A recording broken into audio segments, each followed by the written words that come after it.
The other thing that was really interesting about this fairy tale was I always used to mourn the loss of the library at Alexandria.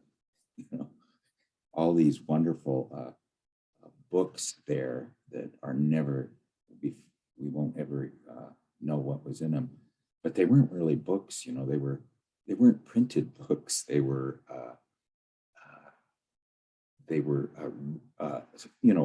handwritten papyrus, or sheepskin, or whatever, vellum, I guess they call it.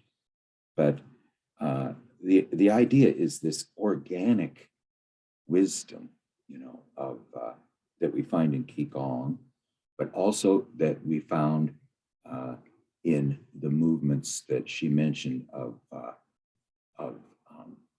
the Grail, the courtly love, the alchemy, and of Meister Eckhart, this organic growth. And then we look at this fairy tale, and we're going to get into the organic aspect of this fairy tale that seems to just, there were two words for truth. One was the aletheia, which was the absence of forgetting. When we come into the world, the ego forgets wholeness, and becomes somewhat of a, starts to become the vessel of the wisdom of nature, and so it loses all that connection. And the other is that thing which sprouts up of the earth, from the earth of itself, which is our root, and so then I just was reminded of a couple of things that Jung said. Now this is from the ETH, or the ETH lectures, which the third volume is just going to come out, the first ones that are published. I actually have the unpublished ones, but where Jung says that the unconscious, that thing that we meet in dreams, is the world speaking to us. We get messages from the unconscious, dreams, fantasies, intuitions, visions. And it's from these that we draw the conclusion of a psychical existence in ourselves, which is totally different to our conscious mind. Its psychology is quite different. And the contents which come to us from it differ in a most peculiar way. And we're going to find that in this fairy tale, from the contents of the conscious mind. The latter belong to the personality of the ego, which is in the world, whereas the unconscious is not, but rather a world into itself. One almost could say that it was the world, and that it speaks to us, and the other aspect that is really comes through in this fairy tale is one other thing I wanted to say, or wanted to quote, and this is from the 1925 notes of the seminars. An intimacy with the collective unconscious brings with it, now this is the words I wanted to say, brings with it a sense of the renewal of life to which there is no end. Now that's really the mystery that we're going to be facing doing any of this. It brings with it a sense of the renewal of life to which there is no end.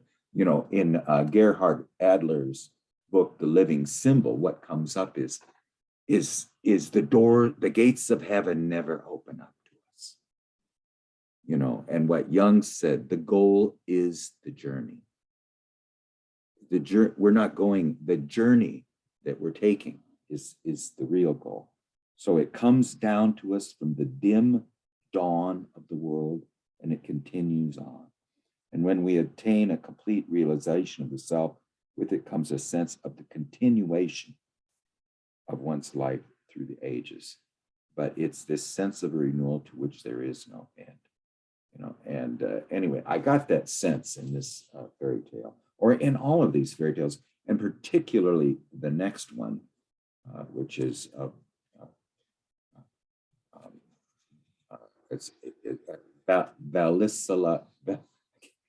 Vasila the Beautiful.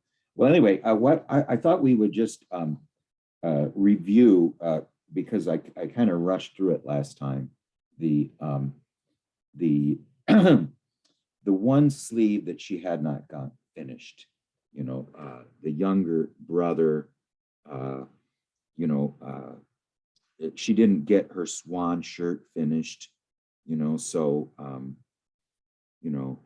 the youngest brother will have a swan arm. His left arm is a swan's wing.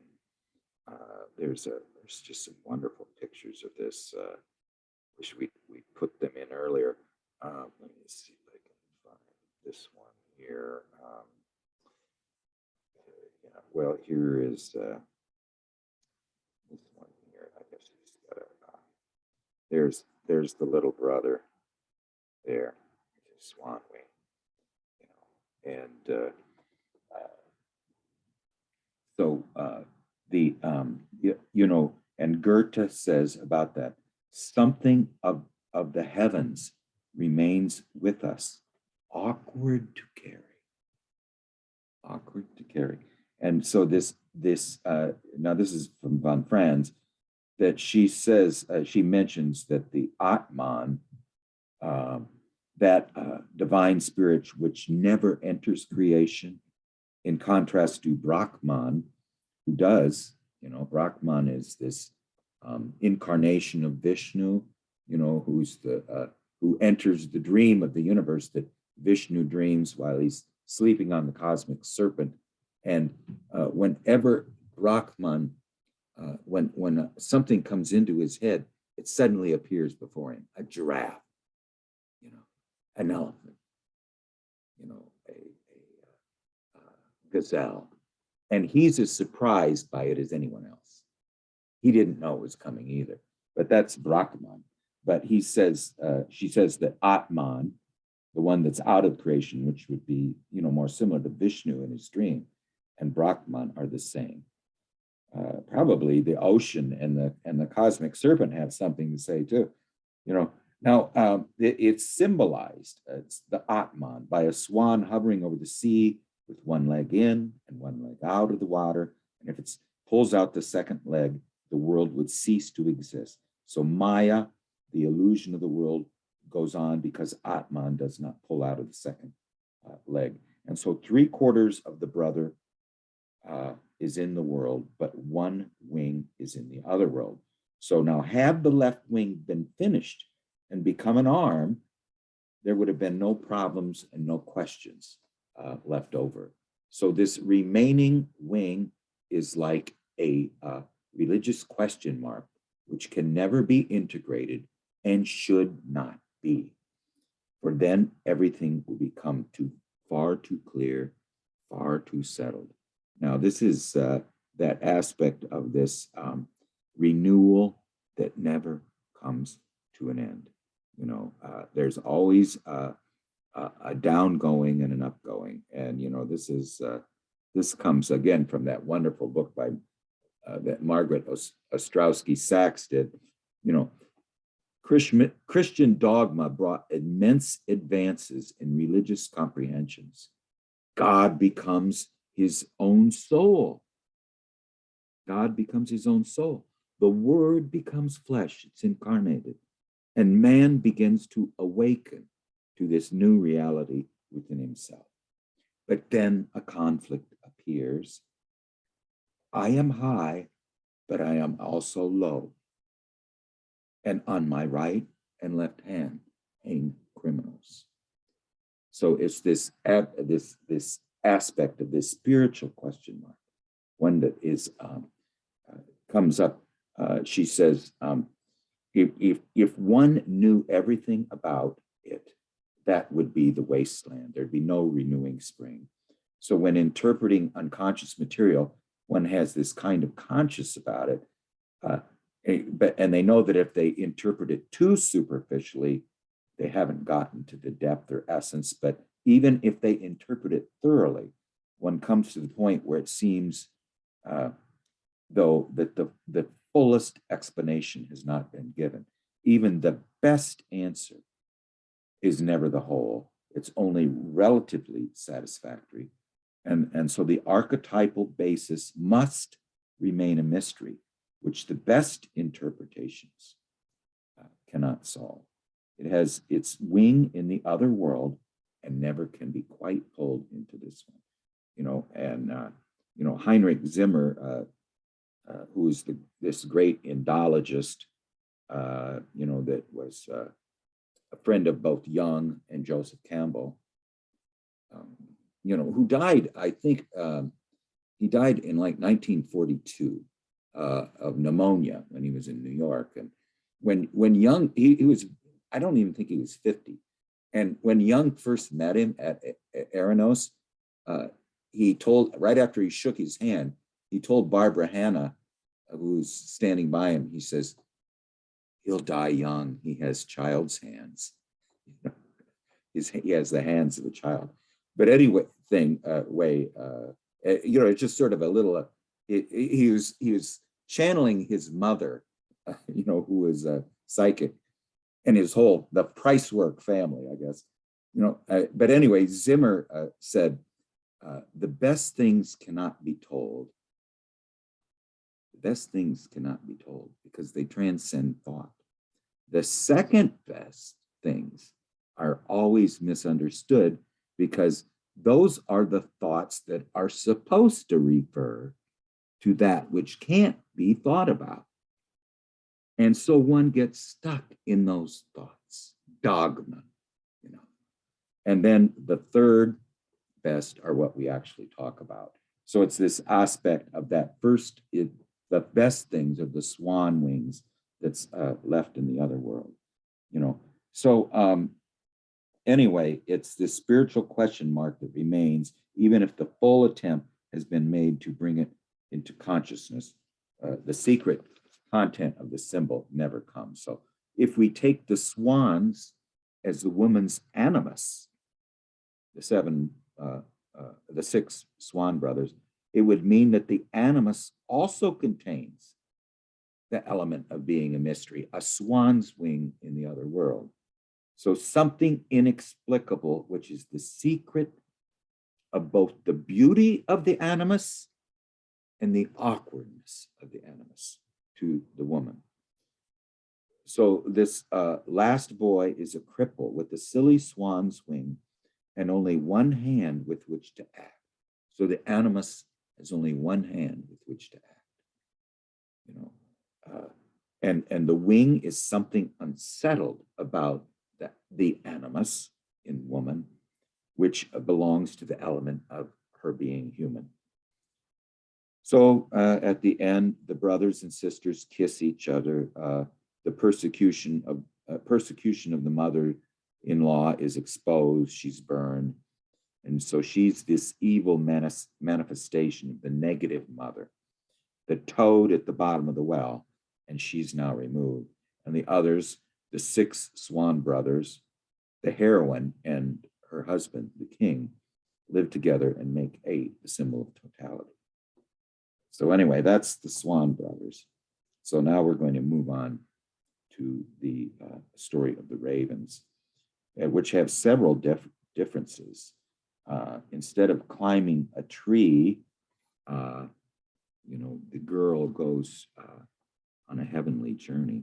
By the way, I will be sure next time to look up these pictures. There's some beautiful ones here. Here she is up in the tree, and the king comes and sees her and wants her to come down, and of course, all artists want to. Here she's sworn to silence. She's keeping the inner secret. She doesn't speak for 6 years. But anyway, In the story of the ravens, there are several differences. And instead of climbing a tree, the girl goes on a long heavenly journey. She goes to the sun, the moon, and the stars. But the sun and the moon are both sort of throw her out, you know. So she gets help from the morning star. And this is often experienced in by shamans or in the book of Enoch, you know. And here she is speaking with Venus, you know, and you can see what Venus has in her hand. She has the crooked bone, you know. Okay, and so now it's often experienced by shamans or in the book of Enoch. Now, it's funny that she mentions that. I don't know if any of you have ever heard of Enoch. I certainly had never heard of Enoch until I had a dream where Thoth, who's the Egyptian Hermes, composes a poem to the unknown. I'm sleeping with the unknown named corpse, who's Enoch, and Thoth composes a poem that has to do with the number 135. And here's it. See this Enoch, who I'm sleeping with, the god Enoch, a corpse, is also related to music, you know. And there was 4 musicians started to assemble in my bedroom, and they were all playing woodwinds, and there's a conductor in them. But anyway, I had never heard of Enoch, and I had no idea that he was related to Thoth. So it's just funny that came up. I never heard of him. So the initiation of the heroine takes place through a long journey and a final return to the earth. That's a shaman journey. She goes to the stars tries to get help from the sun, the moon. Neither one will help her, and she could only get her relationship with the stars. And so now she is a prophet and a shaman, knowing about the things of the other world. Well, this is what we do when we go work on our dreams and visions. I mean, we're taking a star journey, you know, to form our star flower shirt, our own inner constellation through the dreams and the visions that we work with. That's our star journey to the stars. Now, what is so interesting about this is that it is the sun can't help you, and neither can the moon. Now, where in any myth do you find this? And what's the symbolism here is amazing. So the alchemists tell of their alchemical journey when an angel took them to the stars and the star powers and initiated them into the knowledge of alchemy. And so in fairy tales that concern feminine psychology, when the heroine makes the quest by such a heavenly journey, there's often a reversal of attitudes. The sun is the evil power.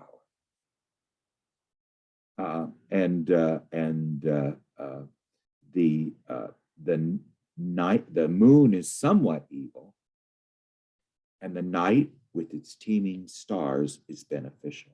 And this is contrast to the usual interpretation, where the sun is the source of all enlightenment, and night is the darkening power to be avoided. And it is a motif that is found in most mystery journeys that are concerned not with spirit, but with the problem of love and of eros. Whereas when it's a question of going into the beyond to find spiritual and mental illumination, the sun is of higher value. And Jung was also very much loved poems about the night. There is one here, I think is, let's see if I can find it here. It is, well, here is one. This isn't the one I was thinking of. It says, "Oh night, you are the night, and all those days together are never the day. They are never anything but days sown. Those days are never anything but lights, uncertain lights. And you, night, are my great dark light. Days are islets and seas. They pierce and rend the sea, but they have to rest in the deep sea. They are compelled to do so, resting in the deep night, for you, night, are the deep sea." The days are too literal. You know, there's something about days that is really overly literal. Let's see if I can find this one. Other one that I just love is absolutely gorgeous. I guess I didn't get it, but anyway, it's where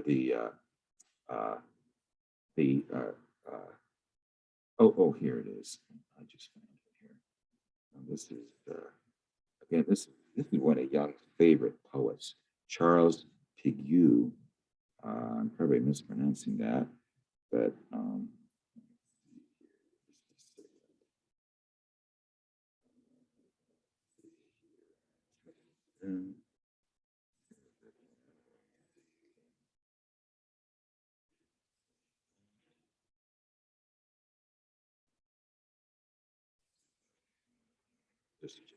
it's just a beautiful.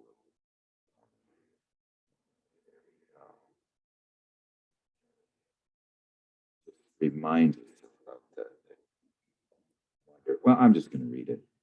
Just a second. I didn't have it on here. But oh, my daughter night, the most religious of my daughters, the most pious of all my daughters, of all my creatures, you are the one who is most in my hands, the one who most completely yields.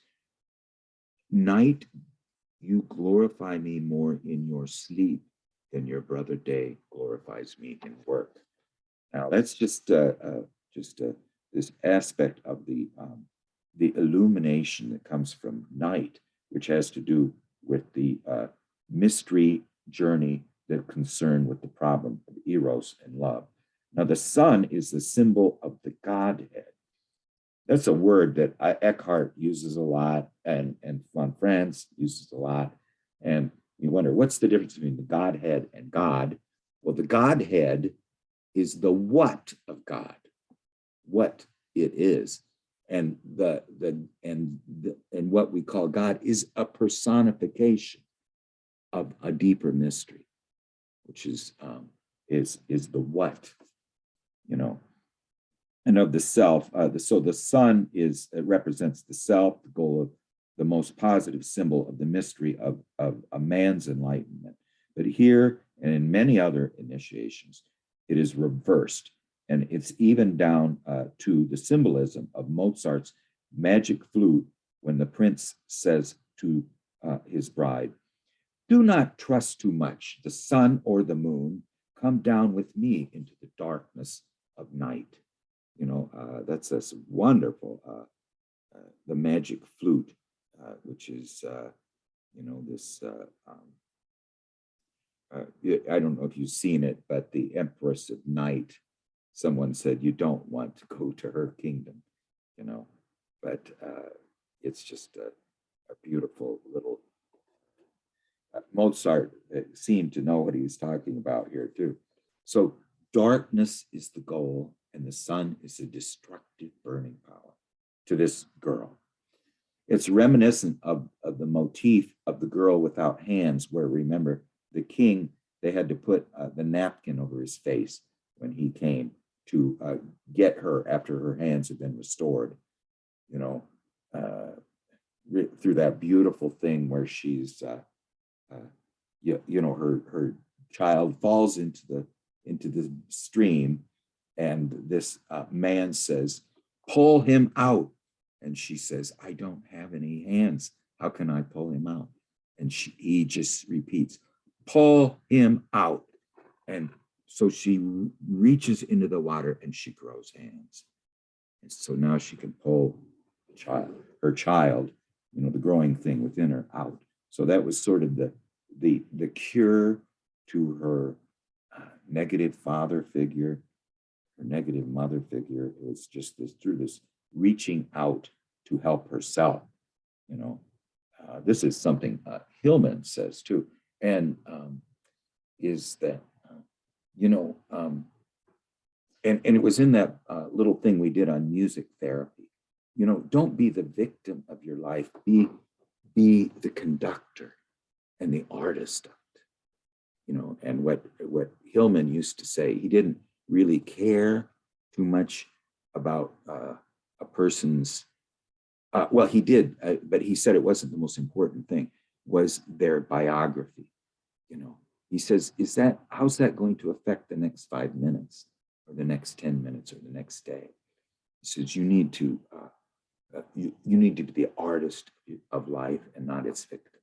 And this is the idea in music therapy too. So there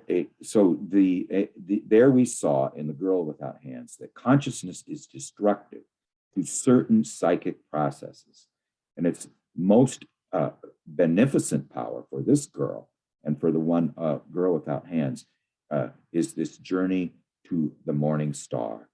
Venus, the principle of love and all its symbols, the principle of Eros par excellence, is the one who is to help her rescue her 7 brothers, the Raven brothers.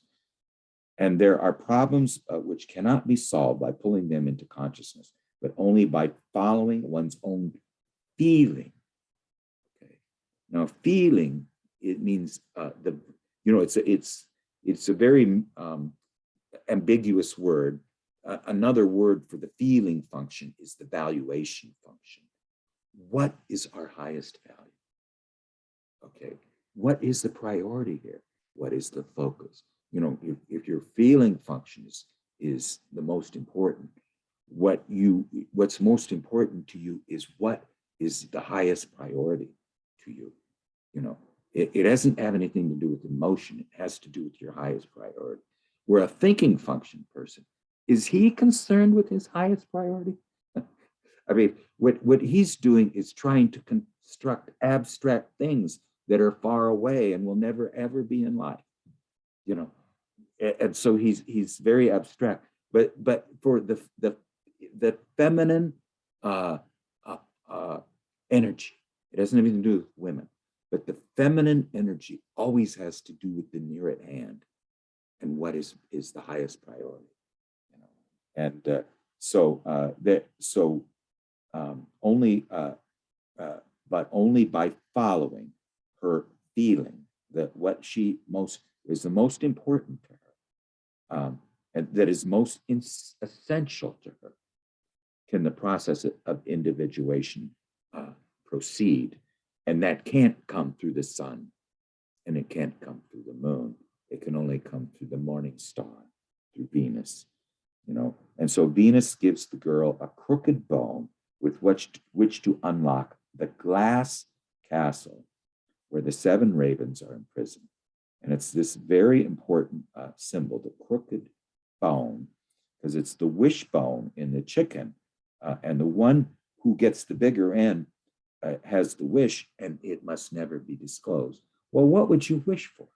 Normally, it's the idea of the crooked bone in Europe was a love charm, And if you got that crooked bone, it would allow you to gain a wish. And so now we're going to enter. What is a wish? Is it witch magic, or is it the process of individuation? This is what we're going to be looking at here. With the crooked bone, the love charm is made. The crooked bone that Venus gives the girl has this similar meaning, and it has to do with the love charm. It's the hook. It's the projection for a projection. She loves this man. So we need such crooked bone hooks in hope that the archetypal projection won't fall off, that we'll keep it. You know, we love someone, we they don't maybe even know we exist, so we need a crooked bone. Now, in this case, the crooked bone was to open the glass castle where the seven animus Raven brothers are in prison. So she's using love to unlock the door. The girl puts the crooked bone given by Venus in her handkerchief, but then loses it.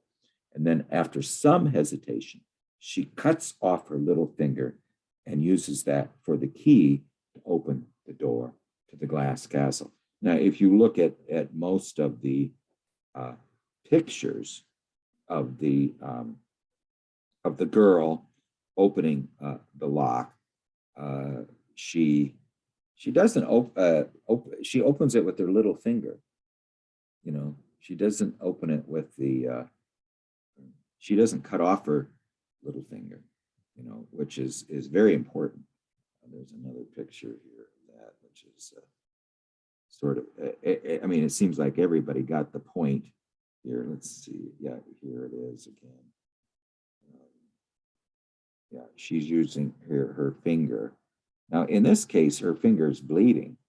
You know, look at the blood running down. So in this case, apparently, she leaves her finger in the lock, you know, to open the door. Now, isn't that interesting? She leaves her finger in the lock, and that's how she opens it up. But anyway, this is the sacrifice of ego, wishes, and cravings. So now a woman, now this is von Franz, she says that a woman in love involuntarily often forms an intrigue or a plot. She says, I want, I wish, he must. There's always some intrigue and plot, beginning with walking past the place where one hopes to meet him, and then looking surprised, even though in the morning it had all been planned. So that has to do somewhat with this love charm of the hook. Cutting off the finger would mean cutting off egotistical planning and plotting. So it is the intentional attempts at hooking the man are sacrifice. The intentional attempts at gaining love are going to be sacrificed. It says always the crucial problem as to whether or not the fulfillment of love is meant by the self, and if not, it must be sacrificed.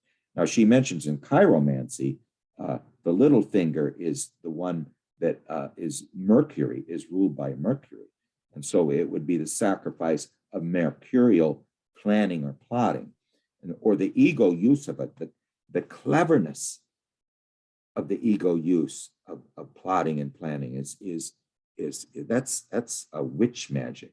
So the woman thinks she hooks the beloved man, but she gets caught herself. And Jung was often the subject of animus projections, okay? And I mean, he was, I don't know how much he encouraged them, but this is a kind of an interesting little thing he said about animus projections. This animus projection creates a tomb with a corpse inside. This is from the vision seminars, and Jung says, the pyramid being the tomb of the self means the sacrifice of the self, but here it is the sacrifice of the animus. What is the most apt equivalent for the animus? And Miss Tony Wolfe says, if it is the same line of concretization, it would be a real man. And Dr. Jung says, exactly. When the animus is buried, his tomb is a living man. He walks about with a living man. And that is what one feels. When someone has an animus projection on me, this is Jung, I feel as if I were a tomb with a corpse inside, a peculiar dead weight. A real animus projection is murderous because one becomes the place where the animus is buried. Now, isn't that interesting? Now, one time Charles and I were talking about one of his dreams, and we all have anima projections too. Unrequited love. We have a projection on a woman who has no interest in us whatsoever. And Charles and I were discussing, well, what does one do about that? Because it's so powerful. And really, the anima and the animus are meant to bring us into life. They're the psychopompos, the guide of souls, not only into the inner world, but into the outer world. So it's just a mystery of what that it is really means. But anyway, if the woman uses this hook for her own egotistical planning, she becomes its victim and she loses her freedom. And this is from which arise innumerable tragic cases that one so often comes up against. Now, she goes on here to tell about the women who come to her for analysis, but with an ego purpose.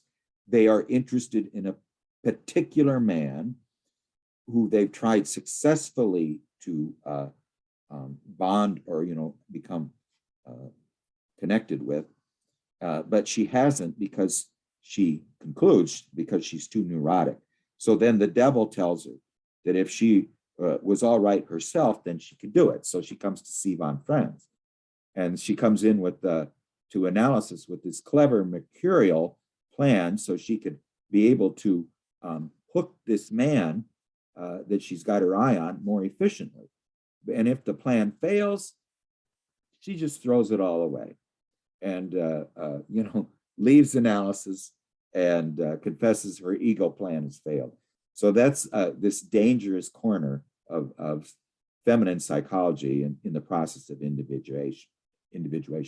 We need to sever the little finger, to sacrifice the ego plans and hand the whole thing over to the self. To love someone is quite legitimate, but it should one should add Dio concedente. I think Dahlia mentioned that the first time we talked about this, which means God permitting or God conceding to our love. So when a man, she's going to talk about a man comes has this anima projection, and he very much in love, and he very much in love with a woman, and she that actually comes in the next part. Let me finish this. So we're talking now about the glass castle. The glass castle, that's where these boys are imprisoned. Now, glass illustrates the condition of being partially cut off. In a wooden or stone castle, you are completely imprisoned in every way. But in a glass one, you are mentally free, but emotionally cut off. There's a glass wall that's come between us, and that dream I had about my mother, where they moved, when she died, they moved the tree from the front yard to the backyard, and you can see her now, but only through a pane of glass. So there's no warmth or emotional content anymore. And so glass is a non-conductor, which is why it's used for windows. Neither heat nor cold can pass through it. It's an isolator, and you can at least see through it. And people will say in analysis, I see the problem quite clearly, but I don't feel it. They're behind a glass wall. So the spirit can be this negative imprisonment if an emotional experience is intended. If it was the problem was love or eros, and you're going at it through spiritual or intellectual processes, it is is a prison. So a man, here's the story she told. A man, intellectual introvert, falls in love with a woman. His anima is projected on her. The unconscious gave him a gift. This experience, because it wanted him to get into a love experience, a feeling experience, an eros experience, to enter into life. But then this man says, well, Jung says that's just an anima projection, and C says, I'll go home and do an active imagination about it, And so she says that is sometimes can help. It might be of the highest value, but that's not what is meant to be applied at this moment. What is appropriate here is not spirit. It is here it would be imprisonment or a hindrance. So this paradoxical thing, spirit redeems you if you're too emotionally involved in something, but spirit imprisons you if you are meant to enter the emotional experience with feeling to have a experience of life that has something to do with the highest value. So the glass castle does not show it does not show you how to get into life. You can see things, but you can't get into life. You see the situation, but you don't know how to enter life. So Craig, in and out. Yes. Can you repeat that again? That's the spirit redeems you if what? Okay. The spirit redeems you if you are just, totally emotionally involved in something. If you're totally emotionally possessed by your own affect, spirit redeems you. Okay. But spirit imprisons you if what is meant is to have an emotional experience that brings you into life. That's the eros, the love. That's why the sun and the moon couldn't help her. They can't help her. The only one that could help her was the goddess of love. So this man who the unconscious had sent him the gift of love, he fell in love with the woman, and then he just throws it all away by spirit. He imprisoned himself from life. He imprisoned himself outside of life in the glass castle by saying it was just an anima projection. I mean, I'm in love with that girl, but I know how to get rid of my feeling of love. The very thing the unconscious gave him to push him into life, he's now going to intellectualize and spiritualize to get rid of it. The gift that was sent to him to make him enter life. The anima is the bridge to the inner world. She's the guide of souls, but she's also the bridge to the outer world. To enter life. How does man enter life? Through the anima, through the feminine, through a physical woman, or through some feminine experience of the world. Through experience it not through intellect or spirit, but experience it through feminine energy, through eros, through the highest value, through what is the most important thing in being in the inexhaustible joy of life invincible. What is most important here? And that is the feminine energy. It's not spirit. It has something to do with in life anyway. So that is, I think we're just right at the end here. Let me see if there's anything else. Anyway, the dwarfs. Go ahead. Somebody. Yeah, quick question. So yeah, on the example that you gave, if it redeems you, if you're completely emotionally involved and you're like, oh, I'll go do like an active imagination on it, like a dialogue to kind of free myself. Would that be an animus action then? Well, let's just try to think it out. You are possessed by affect, okay, by your emotions. You're absolutely just, let's say that you're absolutely There's some girl that you're just head over heels in love with, okay? And she has zero interest in you, zero. And yet you're stalking her, and you just absolutely, what von Franz would say, one time, she told some young women she was working with, she says, that cat out, that tomcat outside your window that howls at night, she said, he's not in love with you. He's in love with love.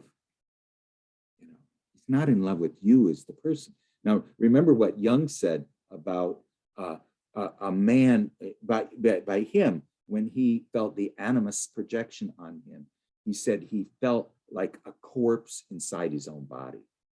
From this, the love that was coming at him just unconsciously, too emotionally involved.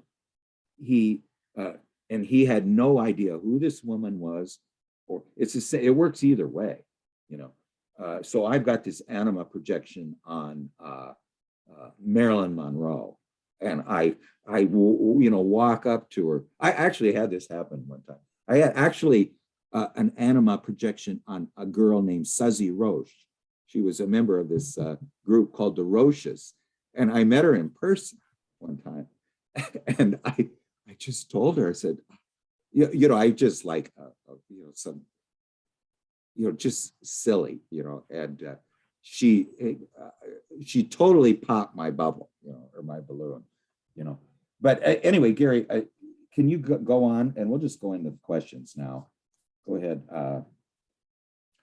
So the anima part of that makes total sense to me, but if okay, so there, she pops your bubble, and actually, that was absolutely the kindest thing to do, because you were in love with love, not with her, But so I'm just trying, I'm just trying to relate all this to the animus. The anima part, I have a feeling for it. The animus, I don't. Well, let's see if any of the women here have any. Here, I'll show you. This is Suzy Roche here. I don't know. I just, for some reason, ever since this was back in the 1970s, I just had this big crush on her. Anyway, does it not ask it specifically one more time, Gary, and just let's see if somebody else. Okay, so we had the feminine energy, where the spirit imprisons you if you want to enter the experience with feeling. Where this is a good thing, to feel the aliveness, assuming that you get some sort of reciprocation back. But the other side of it was that the spirit can redeem you if, you're too emotionally involved. And so that's like where you go and you do like the act of imagination or whatever.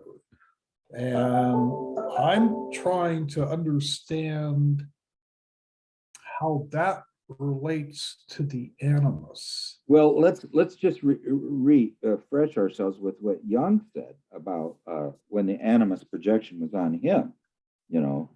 He says, when somebody has an animus projection upon me, I feel as if I were a tomb with a corpse inside, a peculiar dead weight, a real animus projection. Now, this is a woman has an animus projection on Jung. She wants to, she's in love with him, okay? And he says, he feels as if he were a tomb with a corpse inside. When how is he supposed to deal with this? And this is not just peculiar to Jung, it's we're all deal with this. And we've been on both sides of this, folks. This sounds, before you go on though, this sounds different to me than like an anima projection. Like an anima projection is, I think it really is being in love with love. Whereas an animus projection, maybe that's more of like a projection of a certain concept of, like your hero image or something. And I could be totally off in this. So I'd love to hear how I've got it wrong. Well, to some extent, it's what they call autoeroticism. Go ahead, Azine. It's yeah. Go ahead.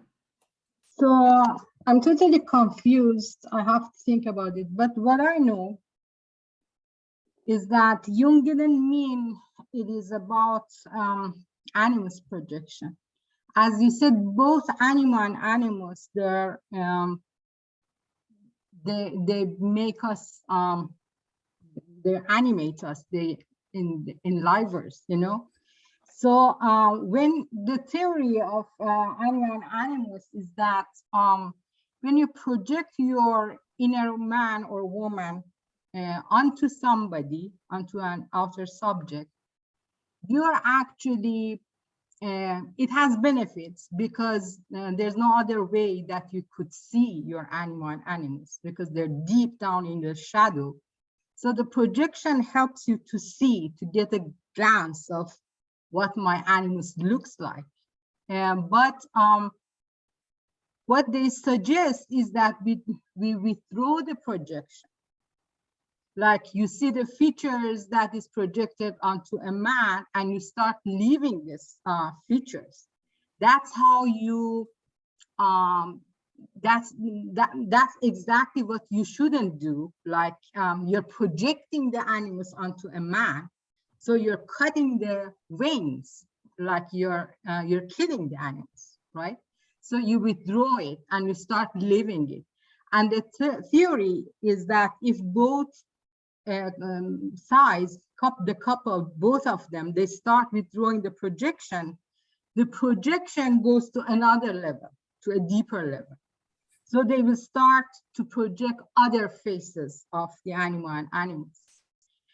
But what I heard you say today about this story, which was very interesting, and I'm just questioning everything that I thought was right, that actually when we are in love, we have to go with the feeling and the projection and the craziness, because that's the path.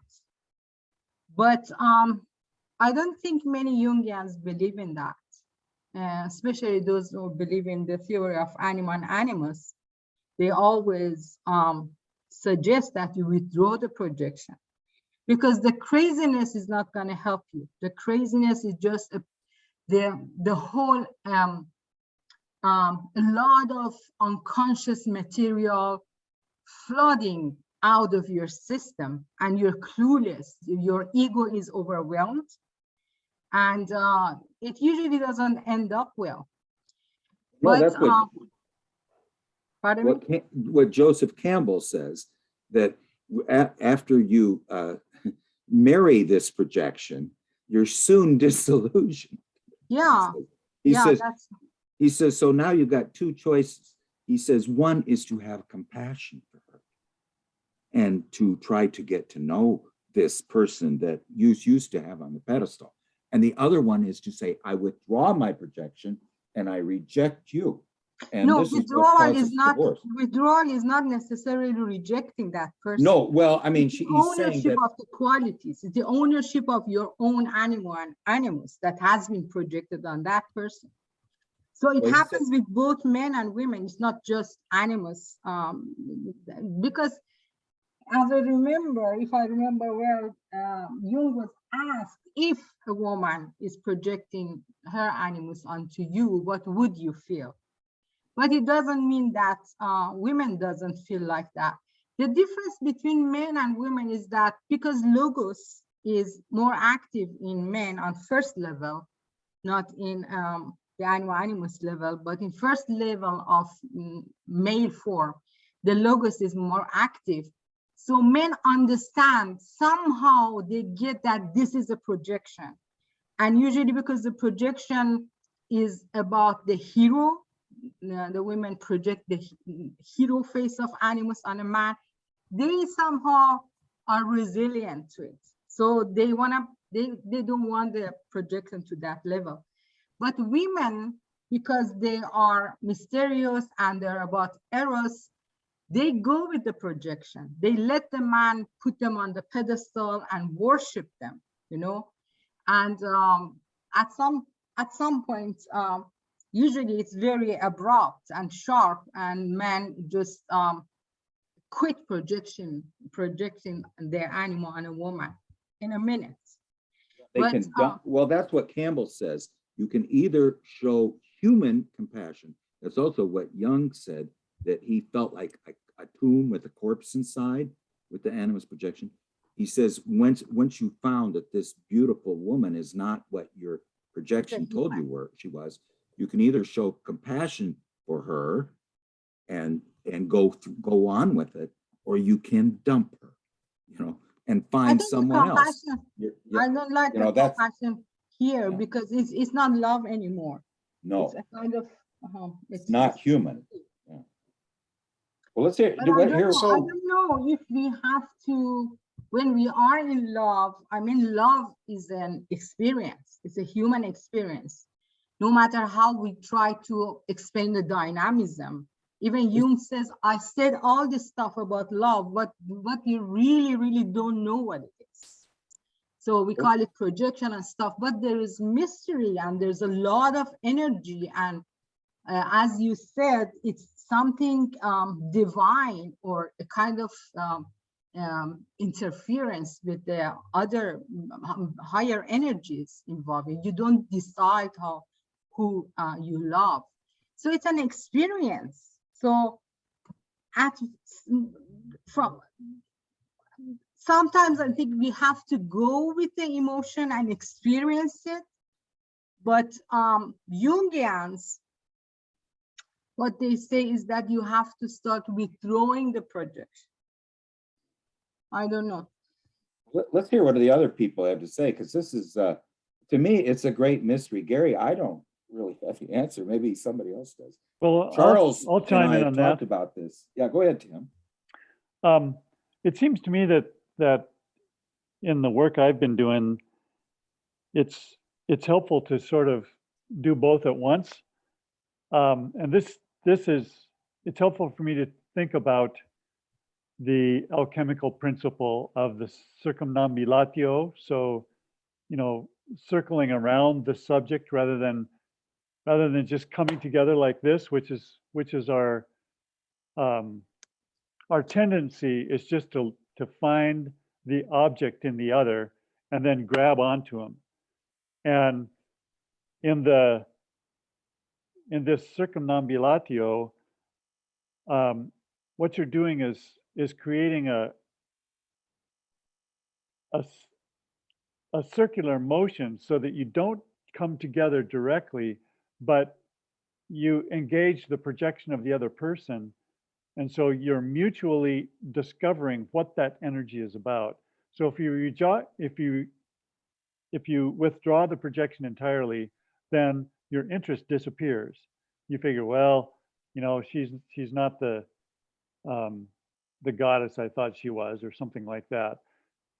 Whereas what I've been trying to do is keep in mind that the projection is what brings the energy. And so in my case, I am encountering the goddess, but rather than trying to grab her and take her home, I want to just keep that energy alive by staying in the realm of the divine. And it seems to me that this can work both ways, that both parties can experience that projection and just keep working to try to understand how much of that is inside of themselves, and at the same time being fascinated with this image that you feel you're in the presence of. Well, here's a question for you, Tim. I love that. That was great. So would the anima projection be in the realm of the divine, and the animus more in the realm of the world? No. It seems to me that there are 4 levels of coming together. And the top one is the persona, which I'm not very much interested in, because you can get that anywhere with anybody. Underneath that, the second one is the archetype. The third one is the goddess, or the universal archetype, and the fourth one is God. And in working with somebody, it seems to me that sometimes I can see all four of those at once. But what I want to concentrate on is the unfolding the deeper levels. You know, what is it about encountering the goddess, for instance, that brings out something in myself that I'm not familiar with? So you can only recognize the projection in its outer form. So you recognize it in another person, and then you begin to see its form inside yourself. But then by doing that circulating process, you become more familiar with what that is so enlivening. And hopefully, rather than coming together with the person who is the subject of the projection, you take that wonder out into the world and see it in nature and see it in the surrounding world.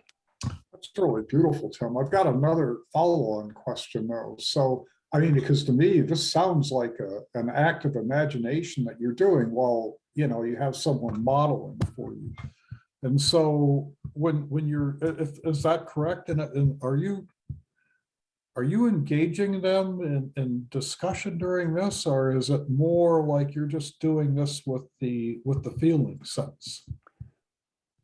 The way I've been working with it is I try to create this temenos where the actual creative work happens, and it needs to be insulated from the outside world.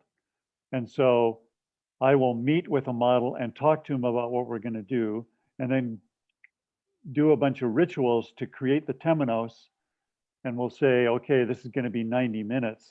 And then at the end of it, we can sit down and say, wow, what happened? You know, what was that about for you? You know, this was what it was like for me. So you're having regular, normal social interaction to begin with. Then you enter the temenos, and you can't talk about it there. It's an experience. And then you exit the temenos, and you can say, well, this is what I experienced. You know, how is that different for you? Oh, that's just amazing. I just love it. I'd want to hear it. Let's hear what everybody has to say, especially Charles. Charles and I talked about this problem, and we didn't come up with an answer.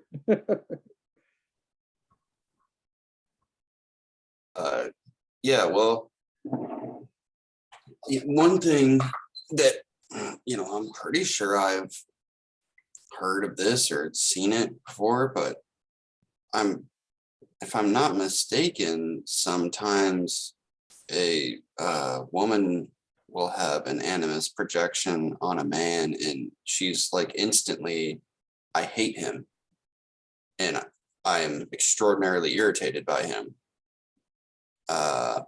There could be that mixed with the element of I love him, but I wish I didn't because he's such a jerk and I hate him for no reason, but I can't understand why. So it's a little bit different. I know that for me, I really only had a full-blown anima projection on one person, but it was this, how I described it to someone was that she sort of has a little piece of God in her, and that's really what it's kind of what it was all about. And she was just like, she's just like a symbol for me. And as far as how I feel about her, she is as if, I'm Joseph and she's Mary, and our child is the Christ child. And she is my partner in like the great work of, redeeming like God. And that's just how I feel about her. I know that, she was an extremely unlikely person for such a projection. She's the most normal girl. Nothing really stands out about her at all. But yet, and I mean, like my entire, the amount of energy that is dormant until I see her is ridiculous. It's almost more than half of me.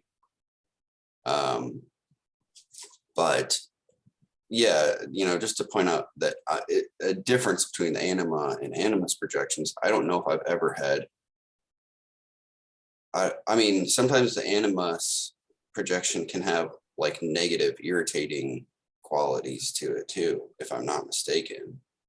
But also I think it depends on like what kind of anima and animus you have. Like I have a friend that I don't think he had such a bad relationship with the feminine that I don't think he ever had any sort of positive anima projection at all towards anyone.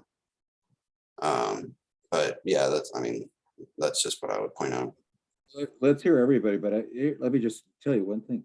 In my own case, I have an anima projection on somebody, supposedly it's supposed to get me to enter life. It's unrequited. She's not interested in me at all. And so I spend a decade doing what Charles just described, holding myself out for her. And so then I never enter life at all. So anyway, I'm just saying I'm not. Oh, yeah. I think these are great examples on the male side of like an anima projection. I'd love to hear from the woman of of an animus projection, I can talk about mine. It's So I fell in love with a guy who was a year ahead of me in high school, and we started going out, and I married him, but because I thought he was the hero, he was a descendant of God himself, the Godhead himself sent him down for me. All of a sudden, I felt twice the size that I am, and my personality was doubled without any effort on my part whatsoever. It was that, when you're in the first six months or a year and a half of your relationship, then you don't see the other person. You only see your projection of what you would like in a perfect partner. Well, I married this guy, and we were married for a whole year and a half, and it was terrible the whole time, really. I couldn't reach him. He was so distant, and he finally divorced me, which is the best thing that could have happened for me. But it really stirred up my sick abandonment fantasies. I was only 20, and so that's what it was like from my point of view. And I never did that ever again because I developed myself. It made me grow up. It made me grow into myself. It was a huge gift. And I became, I was a marriage counselor, and I could, I didn't have anything as eloquent as yours, Tim, where you do the circumnavigation dance in Italian, I think it was. Very impressive. So yeah. So that, as for anima projections, y'all are gonna love this. So we were taught in, I guess, the 7th grade. A lot of us had started going through puberty then. And so we had this thing, I guess it was 7th grade, I'm not sure, but it was called Charm School or something. And you wore white gloves and you sat with your knees together and you learned how to treat boys who were slathering over you. And the advice was that you just laughed at them. Yeah, and that turned it off right there because it wounded them so badly, I suppose. You know, so there you go. Gems from the 50s right there. That is great. That actually works too. I guarantee you. So, okay, so your animus projection still sounds to me, very similar to what, like, the males would call an anima projection. So I'm still not, I don't quite see, so I guess in the one case, it would be a hero projection, and the other one, it would almost be like a mother archetype projection, the nurturing. And maybe, something divine, like in Yeah. goddess, yeah. yeah. So what do you think? Is that the difference then? I think, as Tim said, there are layers, but anima is more abstract. Mm. So it's more about ideas more than physicality. I think animus is more projected in a physical way, like hero, the doer, the savior. I remember one of my students, he was in love with one of his classmates for years and years. And then it was interesting, while he was attending the course, one day he was in front of the university and this girl came out and she falls. She falls, and he said that right at that moment, I realized my projection was gone, because a goddess cannot fall, right? When she fell, she became a human. So he couldn't project the abstract anima on her. Let's make Yeah, sure. I had a similar. Well, it was. I don't mean. I won't go into it. I actually, it takes too much time. But I had a similar experience. Let's Well, I make love sure we the, hear from Dahlia and Diane and Eva and Angeli too. Go ahead, Gary. Yeah, I was just going to say, I love the example there where it was just, removed in a second, which is what you had pointed out. Dahlia, would you like to speak to any of this? Yes, I had just a question which popped to my mind, like, what about the kindergarten? What's going on there? Because there are things getting up like quite early as well. So, and yeah, I can relate to I don't know if I can say I'm very familiar with naming things like projection, animus, and anima, but I'll try my best. Like on the receiving end, I think sometimes you can feel like if a man like looks at you, like he's looking through you, like it's like, I think that's quite close to the definition of like crave, like dead body inside or something, but it's just something like, I don't know, no relation, and you can see that something's going on, and you can kind of have a power. I think that's. And what about animus projection? I think it's, I don't know, but it also comes like, it's something very instant and also about power, like, oh, I'll have it, or something like, yeah, that's it. I don't know, maybe you can also project like power, and then that becomes a goal and not even a feeling. So yes, I think Oh, that was great. You know, I love the feeling aspect of it. You know, I could feel it. That was good. Angelique?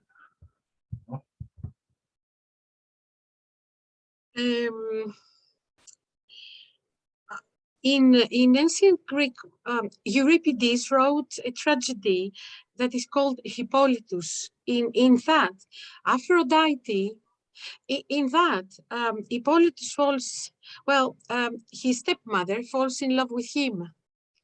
And Hippolytus he wants to be very virtuous, and he worships Artemis, which is the goddess of exactly the opposite of Aphrodite. And he denies this love that is presented to be inflicted upon him. And Aphrodite punishes him for that. This is where the whole tragedy is based. That's one thing. Another thing is, I always feel there's an issue with how Jung sees love. I do apologize for saying this in this group, but I think there's an issue. There's a lovely term in which Tantric Buddhism work is based. And I feel very, very close to Tim's work. My work is very close to Tim's work. And especially working in bereavement with people who lose the love of their lives after 25 years or 60 years, their authentic true love of their lives, irrespectively of gender or anything, against all stereotypical definitions of love. There is this term of the Tantric Consort. In Tantric Buddhism, you receive in some stages of your initiation, later stages, a Tantric Consort. It is either sent by the goddess you worship, it can be a numinous experience or an actual physical consort. In the later stages, in the Tibetan lore, you do actually have to practice with a Tantric Consort. The idea is exactly what we're discussing, I feel, today. You have to be able to stand in front of the projection, which to me feels in front of a mirror, all the narcissistic aspects of you. So you're not actually looking at the human being ahead of you, in front of you.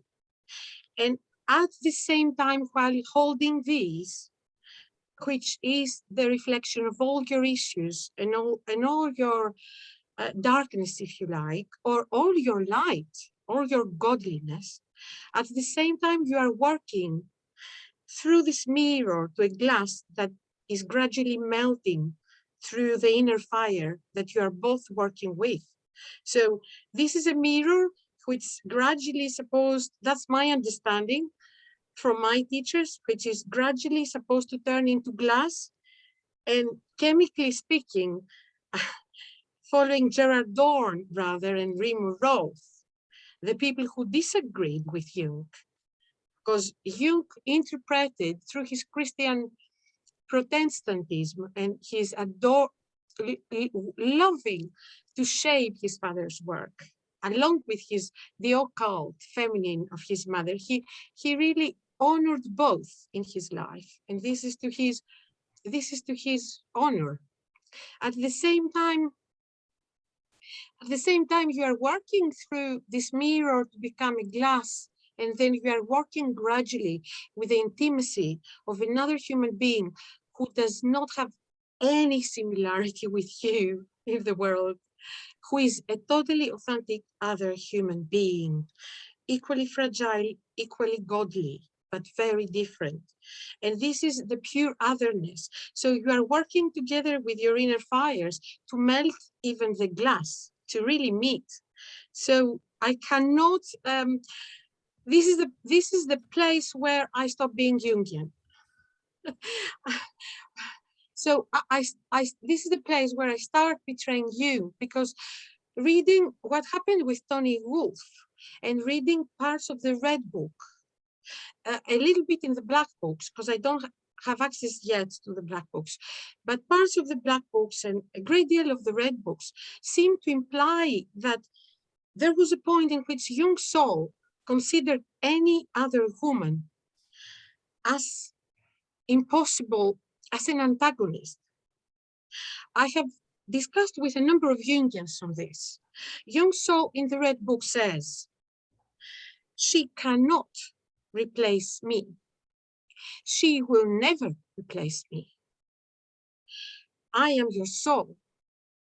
But it seems that then in the red book, a very tough negotiation, and at the end of the black books, starts taking place. It starts becoming, it is either you or me. And according to some Jungians giving everyday reports, Jung, at the later years, was awful to Toni Wolff. She may have had been with her, the three of them. So it was a ménage à trois. It was. But at the same time, he was not even speaking to her for very, very lengthy periods. So there was this point where I have honestly wondered, and of course, Wolff had her own work to do, and she was doing it. But there was, I think, Jung reaches up to the glass, and then we need more Eastern, more burning ways to work with the other, to truly meet them, rather than either, as you said, was it Aline? Oh no, I don't remember, who said you were, you know, cursing the boys or just treating them awfully, you know, so that you don't connect intimately. This is terrifying. Tantra, authentic Tantra, is all based into connecting intimately and truly, not, but while holding the projection.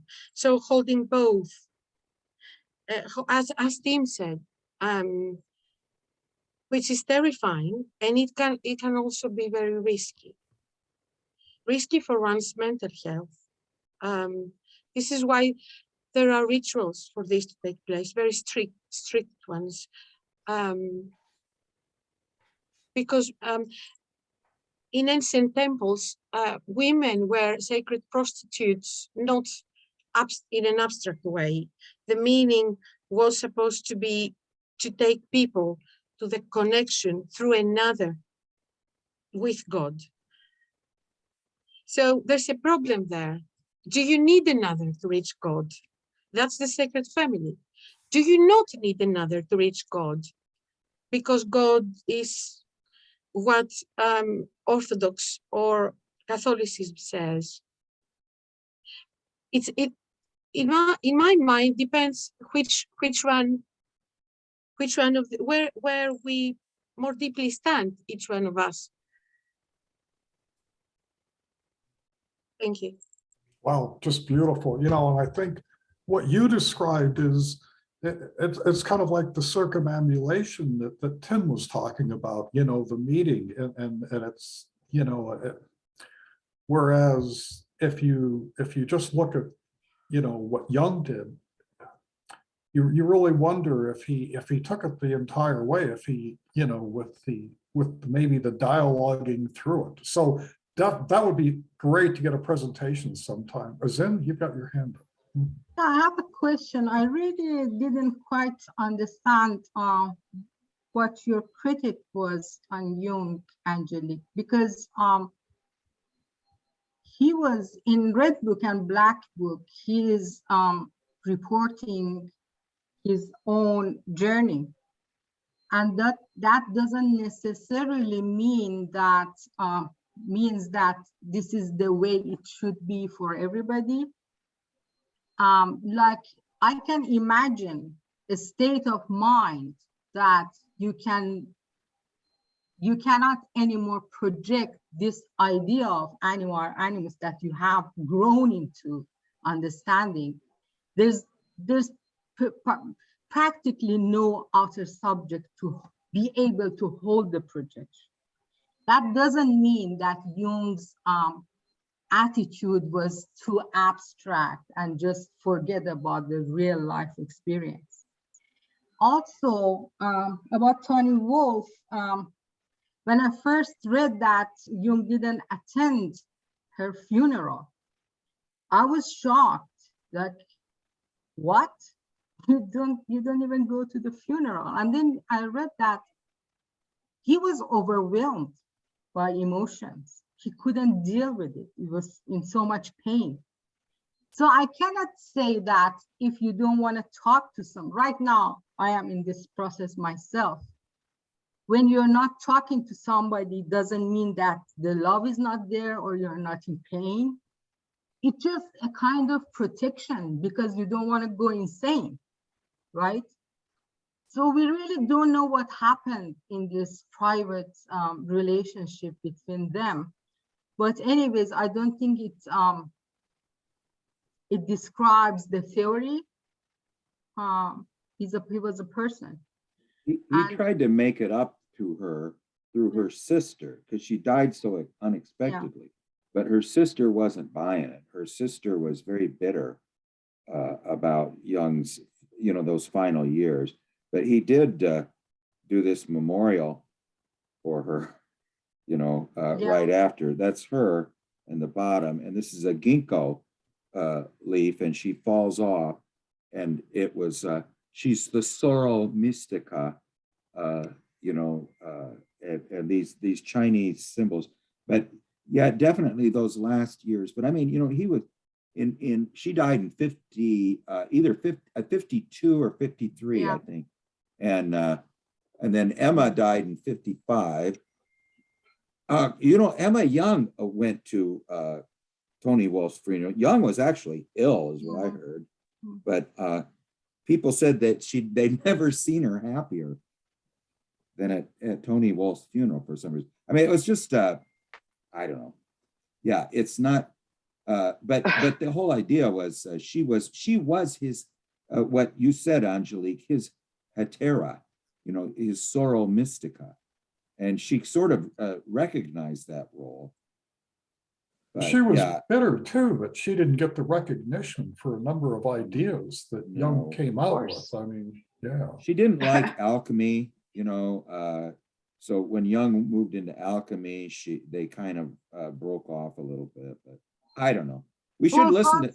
Franz says also happily that about Toni Wolff, that how she didn't embrace alchemy and it was her mistake, and then Jung turned to Franz for her his work. She knew. She's quite happy about that too. She could translate all the books because she knew Greek and Latin and everything. Well, let's make sure we hear from Diana. Well, and Ava. Yeah, that's very personal, his personal life, and I really don't think it's respectful to get into that personally. I see, personally, what I found in my life is the animus is within me, and I see it in every man I meet. But of course, I'm happily married for more than 40 years, and certainly my husband. And but we have to develop, we have to come to know our animus within ourselves. In fact, I've written a book about it, and it's called Where Dreams Coincide, and maybe I'll share a little bit with you about that next time. But I want to say that I'm a little bit about this fairy tale. It seems very tragic to me that the last one, the Raven brothers, that I may be misinterpreting this, that it sounds like that she gave up her opportunity to have that experience in her life to develop herself to save her brothers. And that leaves me sort of, I guess, the feminine sacrifice seems very prominent in our society, and that seems but maybe that's the role of women, is it? But I think we should save that discussion maybe for next time, and to think about that, unless anyone has some comment about it right now. Just very quickly, I mean, she was supposed to be redeeming her own animus, you know, but what von Franz says. Okay, yes, all right, then maybe that's what. By sacrificing her ego, her willfulness with the little finger, she redeems the divine brothers within her, and they lose their, they become human. The animus in her becomes human because she redeems them of their raven garments. But yeah, maybe that sounds like a better. Yeah, but von Franz says there's a bad perception. resolution. There's a bad resolution to it because she doesn't bring she goes back and lives with her parents, and she doesn't bring the creative dwarf with her, you know. She thought that was sort of unsatisfactory. But now, does the Eva or the other Diane get to say anything? I was thinking about in the fairy tale when you said it could be the glass castle or a wooden or a stone castle, and what is the case when it is? Then you said that they were totally locked in, and could it be either glass or stone or wood? And is it impossible to do this process that Tim and Angelique described just when the animal projection is the glass castle, when you're totally free mentally?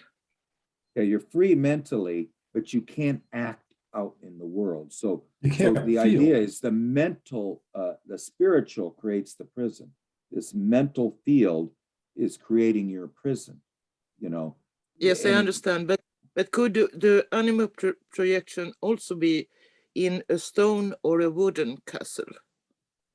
Well, she just says that those are a different type of imprisonment, and I'm not. I get it, but I can't.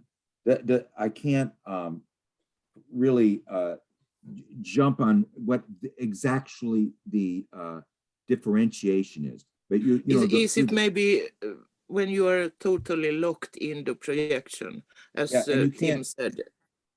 Yeah. Oh, Tim, go ahead. You're totally locked in. You can't see anything. You have no mental freedom either. Yeah. I think we're talking about the same thing. It seems to me that what I try to do is do both, so that you don't divorce yourself from your emotion, but you also limit your action in the real world. Yes, I understand. But if it isn't possible to communicate at all, it could be when you were talking about Jung's late relationship with Tony Wolff. Maybe they were locked in something. Yeah. Oh, that's interesting. There you go. That's a beautiful tie-in. But I think that almost goes over to like what Angelique was talking about too, with the tantric and trying to get that type of connection. I would like to hear more about that, Angelique, too, and a lot of other things. Hopefully next week you can tease us with it if you're here. Yeah, because we'll just it's going to be unrecorded. It's just everybody share for 10 or 15 minutes or 10 minutes, I guess, what what's really important to you. Now, did the other Diane get to speak or not? I think they're the same one. Oh, they're the same. Oh, you're yes. there twice. Sorry, okay, sorry. That's because I haven't been able to correct. I don't look like that anymore. All right, I no, haven't no been able problem. to correct my audio on my laptop, and that's why I've got my cell phone on too.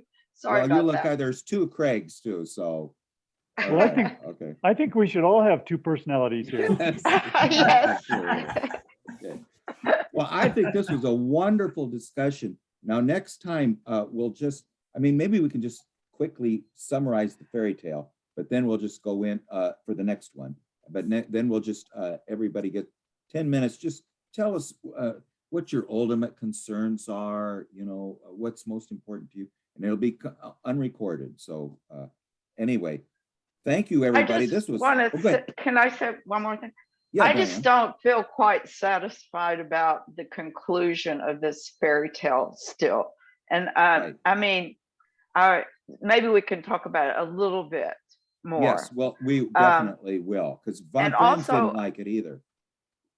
And also, Gary, I was wondering if you've been able to share the MP3 download with Craig for the Yoga Nidra, especially. Yeah, both of them. I did send Craig the one, but if you want the, I can also give him the MP4 for the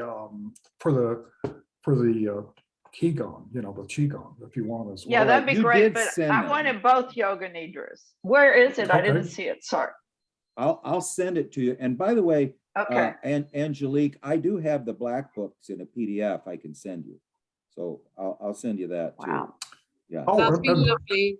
I would really appreciate that. Thank you. yeah, okay. One quick comment on the black book. It's and I'll see if I can find again, but it's available in the electronic version, you know, which is a little nicer than the PDF for like $40, you know. So it's not Kindle, but you know, you can get it up like on over to your Kindle. It's just not quite easily as accessible. I don't know. It's like between free and $40, you know, for that. It's like I kind of like the electronic version. Thank you. I would prefer yours, Craig, because I Yeah. don't like Kindle because I can't really manipulate what's happening in it. I cannot Yeah. take parts and store them or anything. So I would really like the PDF if Yeah. that would be. I'll send it out today. I'm going to send out two versions. One, it actually has the real black book pages, but you know, that's kind of it's huge. And I have another one where I just eliminated all the actual photostatic copies of the real handwriting. So I'll send both later this afternoon. Could you also, excuse me, go ahead. Yeah, sure. Could you also send the images, today's images? Yes, Oh, today's images. Those Yes, were lovely. Thank you for Yes. those. Okay, yeah, I will send those. And Thank you. yeah, there's one other book I want to send too. It's called The Woman in the Mirror, and it's by Claire Douglas. And she is the one, Angelique, who wrote that book about Christiana Morgan. Yeah, but I think you're going to love it. Yeah, there you go. It's The Woman in the Mirror. Yeah, I'll send that to you. Okay. All right. Thank you, everybody. Thank you. See you Thank next you. time. Bye. Thank you. Bye-bye. Bye.